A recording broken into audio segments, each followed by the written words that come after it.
Chapter 4, then. I want to share with you something that we're really quite excited about within the world of neuroscience at the time, when it was first kind of talked about and discovered, and something that can literally rewire our brain for more happiness. And again, it's especially powerful during the holiday season, because the holiday season is a season of gratitude and reflection. So your brain can literally rewire itself throughout your entire life. We call this neuroplasticity. Think of it as your brain's ability to create new pathways, like creating new trails through a forest. Because for decades, scientists believed that once you reached adulthood, your brain was essentially fixed. But actually, we now know that that's completely wrong. Every experience you have, every thought you think, every habit you practice is literally shaping the physical structure of your brain. The brain you woke up with this morning will literally be different by the time you go to sleep this evening. Let's think about that. And when you repeatedly focus on certain types of thoughts or experiences, you're strengthening specific neural pathways. It's like going to the gym, but instead of building muscles, you're building brain circuits. The pathways you use the most become stronger and more automatic, less energy consuming, the less draining on our energy, while the ones you don't use begin to weaken. And this is how we change and create new habits. So this actually means that we've actually got far more power over our mental and emotional well-being that many people realise, far more than they realise. You don't have to be stuck with the brain that you've had, with the habits that you have. You can actively participate in shaping the brain that you want to have.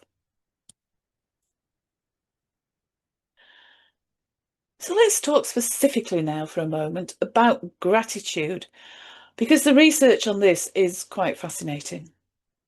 When you practice gratitude I can't say that word, on a regular basis, you're strengthening specific neural pathways in your brain, particularly in your left prefrontal cortex. So that's a bit of the brain at the front that does all that logical, cognitive thinking.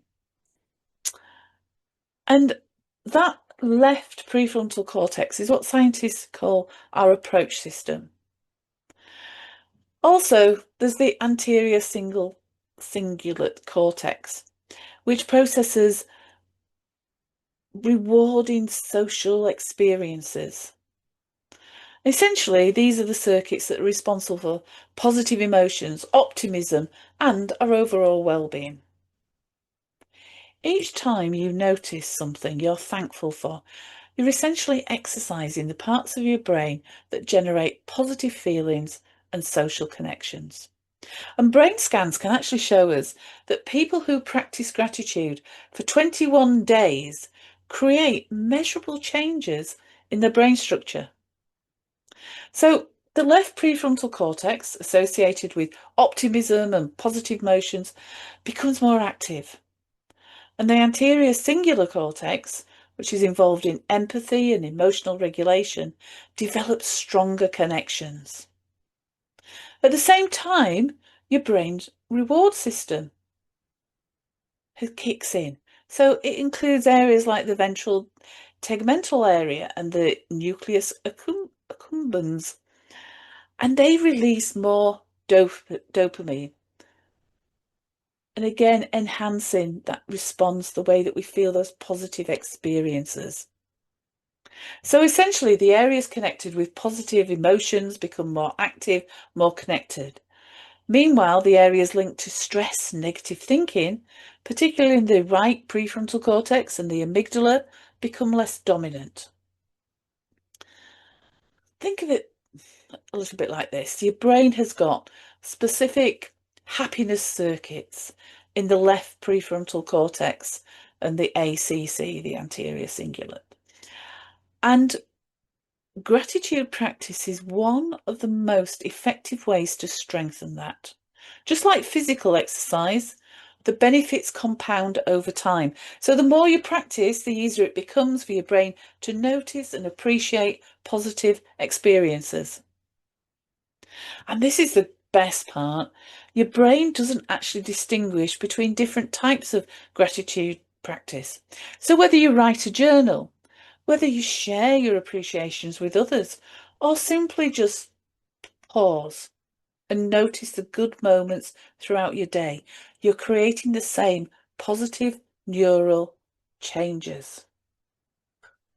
Now, I've kept a gratitude journal for probably now about 40 years. Lots of gratitude journals over 40 years. And I've got a big cupboard full of all past gratitude journals. And every day I note something in them.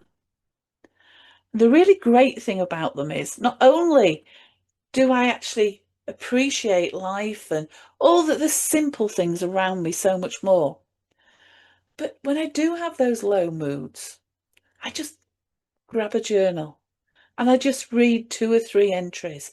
Do you know what? It brings it all back, and I get that real kick of dopamine that gives me that boost that I need.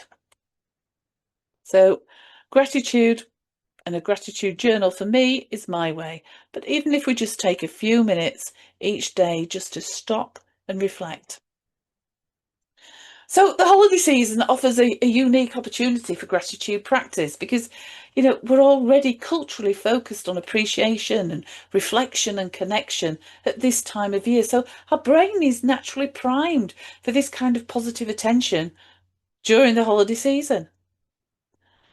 When you practice gratitude during emotionally meaningful times, like the holiday time when you spend with loved ones and family, friends, you're creating what neuroscientists call enrich encoding.